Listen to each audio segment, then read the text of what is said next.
Assalamualaikum warahmatullahi wabarakatuh.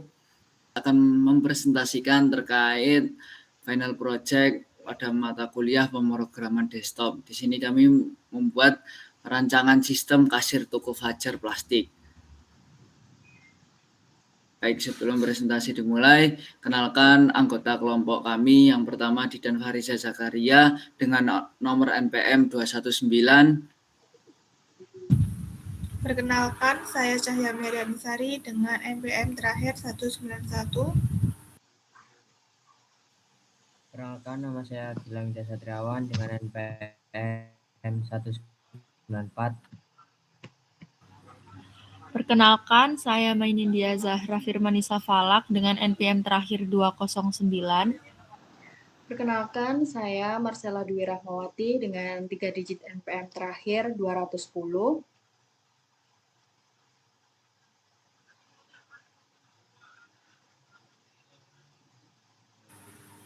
Selanjutnya saya akan menjelaskan tentang latar belakang dari toko Fajar Plastik. Nah, toko Fajar Plastik tersebut merupakan UMKM di Desa Suko Selatan, Sidoarjo yang bergerak dalam penjualan peralatan rumah tangga dan produk plastik. Nah, seiring meningkatnya transaksi, proses operasional yang masih dilakukan secara manual, sehingga menimbulkan berbagai kendala seperti pencatatan tidak efisien, rentan kesalahan, dan sulitnya membuat laporan. Untuk mengatasi hal tersebut, dikembangkan aplikasi kasir yang berbasis desktop, mampu memperproses transaksi otomatis, mengelola stok barang, serta menghasilkan laporan penjualan melalui Crystal Reports. Nah, implementasi tersebut diharapkan dapat meningkatkan efektivitas operasional dan kualitas pelayanan toko.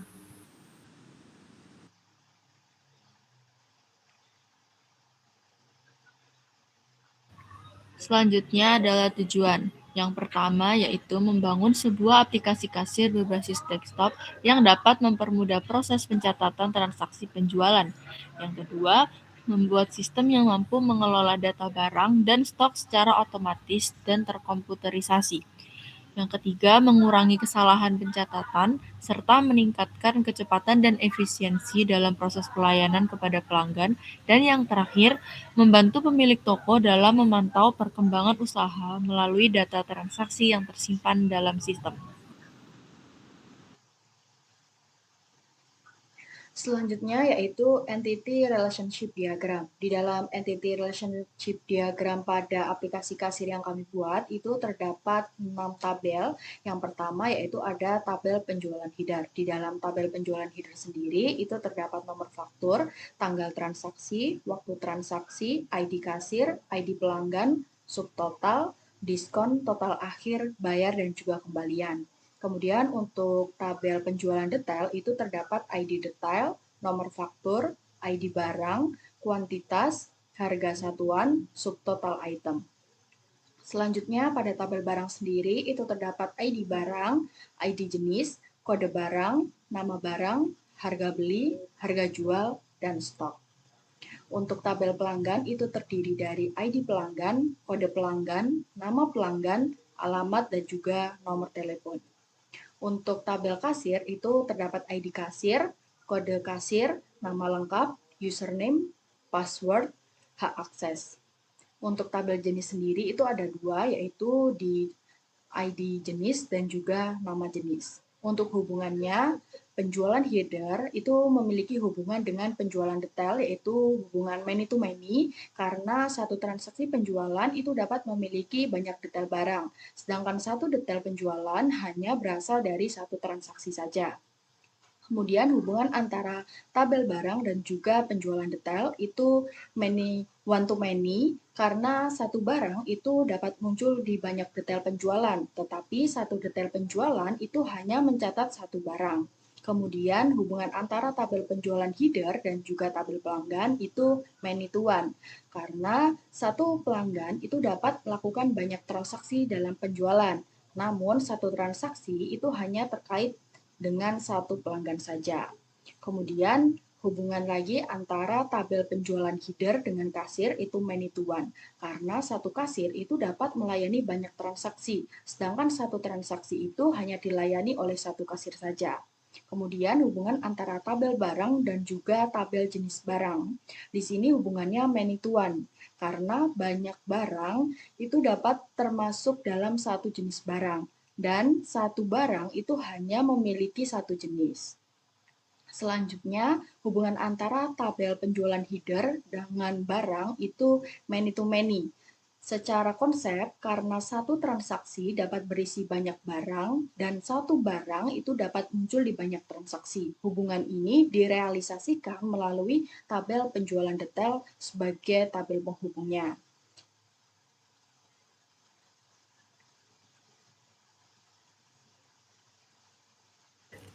Selanjutnya yaitu use diagram, di mana terdapat satu aktor yaitu kasir yang dapat melakukan login, lalu kelola data produk, kelola stok barang, input transaksi, kelola data pelanggan, dan lihat laporan penjualan. Pada kelola data produk dapat dilakukan input ke kelola stok barang dan juga input transaksi dilakukan input ke kelola stok barang. Lalu pada kelola data pelanggan ada panah extend yang menuju ke input transaksi.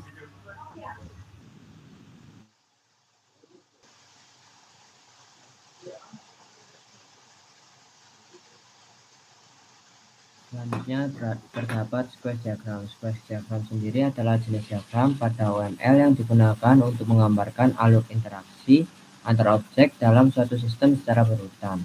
Yang pertama di sini ada squash diagram login, di mana login ini pengguna akan memasukkan username dan password, dan sistem akan memvalidasi ke database lalu memberikan hasil berupa login berhasil dan pesan kesalahan. Next.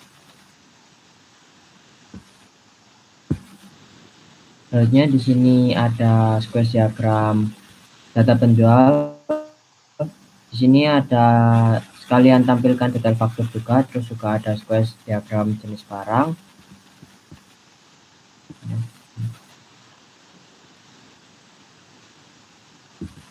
Nah, selanjutnya di sini ada squash diagram data barang, yang dimana di sini ada 4 fitur, yaitu tambah data barang, edit data barang, hapus data barang, dan tampilkan data barang.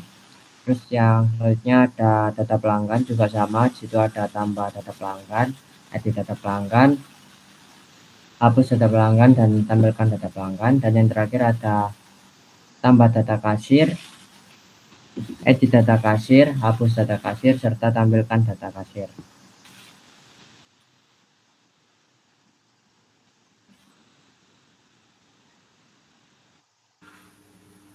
Ya, selanjutnya yaitu kelas diagram. Di sini yang pertama ada transaksi penjualan yang berisi nomor faktur, tanggal, kuota pelanggan, kode kasir, total, bayar, kembalian, hitung total, simpan transaksi, dan juga cetak faktur. Yang selanjutnya yaitu detail transaksi penjualan yang berisi nomor faktur, kode barang, harga satuan, jumlah, subtotal, diskon, hitung subtotal, tambah detail, edit detail, hapus detail. Yang bawah yaitu pelanggan yang berisi kode pelanggan, nama pelanggan, alamat, telepon, get batal, cari pelanggan. Selanjutnya yaitu kasir yang berisi kode kasir, nama kasir, username, password, login, get batal. Yang terakhir yaitu ada barang yang dimana berisi kode barang, nama barang, jenis barang, harga satuan, stok, dan juga get batal, cek stok. Selanjutnya yaitu Oke, mungkin untuk prototipe terkait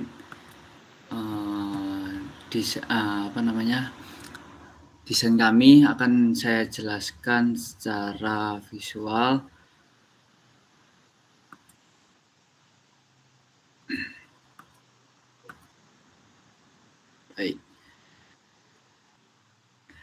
Baik, di sini saya akan mempresentasikan terkait demo yang kami buat. Di sini yang pertama kita mengaktifkan examnya, lalu kita menuju kepada admin. Nah, di sini saya telah membuat database yang bernama DBUAS.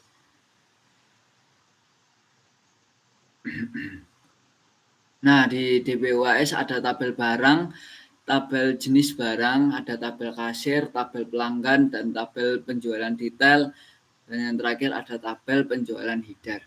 Baik, langsung saja kita menuju ke desainnya. Bentar. Oke. Di sini ada peringatan bahwa koneksi database telah berhasil. Lalu kita masukkan, di sini saya sudah mengatur yang pertama, nanti akan kami atur lagi dan menginput data kasirnya. Di sini ada pemberitahuan login berhasil membuka form utama. Selanjutnya kita masukkan dulu data kasirnya. Nah, di sini saya telah menambahkan data Fajar sebagai kasirnya, atau kita mau tambahkan lagi, contohnya Marcella, username-nya Marcella, password-nya 123. Oke, kita tambahkan kasirnya, berhasil ditambahkan. Kita coba di tampilan loginnya yang tadi. Oke, Marcella 123 masuk, login berhasil, bahwa data kasir sudah terkoneksi ya teman-teman. Selanjutnya menambahkan data pelanggan. Di sini ada data pelanggan, kita coba Gilang, alamatnya Ngawi, nomor teleponnya 123. Kita tambahkan data pelanggan, berhasil ditambahkan. Oke, kembali. Lalu yang selanjutnya ada form data barang. Di sini kita tambahkan jenis barangnya. Misal sapu. Nah, data jenis barang berhasil untuk ditambahkan. Lalu kita pilih di sini untuk menambahkan barangnya apa. Kita pilih jenisnya dulu, misal sapu. Kita masukkan sapu lidi. Stoknya ada 5. Harga belinya itu 10.000. Harga jualnya 20.000. Nah, kita tambahkan. Oke, di sini kita ingat ya tadi untuk stok sapunya kan 5 ya. Sebelum terjadi transaksi, kita masukkan kode pelanggannya, misal Marcella sapu, barangnya sapu lidi. Kita beli 2. Tadi kan stoknya ada 5 ya teman-teman. Dengan harga per piecesnya itu 20.000, subtotalnya yaitu 40.000. Misal kita kasih diskon 10.000, maka totalnya langsung berkurang 36. Lalu klik tambah. Selanjutnya kita simpan transaksi. Nah, di sini tidak bisa kalau kita tidak membayar terlebih dahulu. Kita inputkan uang bayar kita, misal 40.000. Nah, di sini otomatis muncul kembaliannya. Oke, selanjutnya kita simpan transaksi. Transaksi berhasil disimpan, stok barang telah diperbarui. Stok barang yang akan berkurang karena telah dibeli. Nah, di sini otomatis kita cek ke form data barang. Nah, di sini untuk sapunya berkurang menjadi 3. Oke. Dan untuk di database-nya kita lihat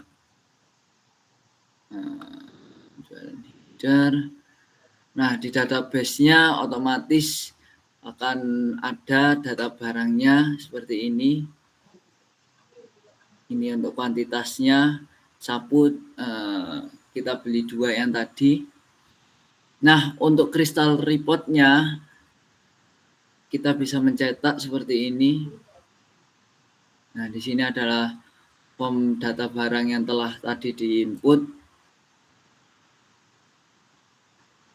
seperti ini. Oke, mungkin itu saja terkait presentasi dan kesimpulan dari pembuatan aplikasi kasir ini, yaitu pengolahan operasional toko fajar plastik yang masih dilakukan secara manual menimbulkan berbagai kendala seperti pencatatan yang kurang efisien dan sulitnya penyusunan laporan. Dengan diterapkannya aplikasi kasir yang telah kami buat, itu sangat memudahkan.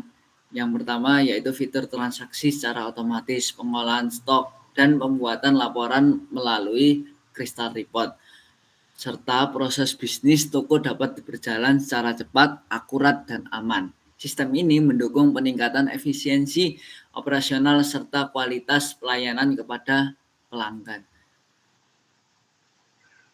Mungkin itu saja. Wassalamualaikum warahmatullahi wabarakatuh.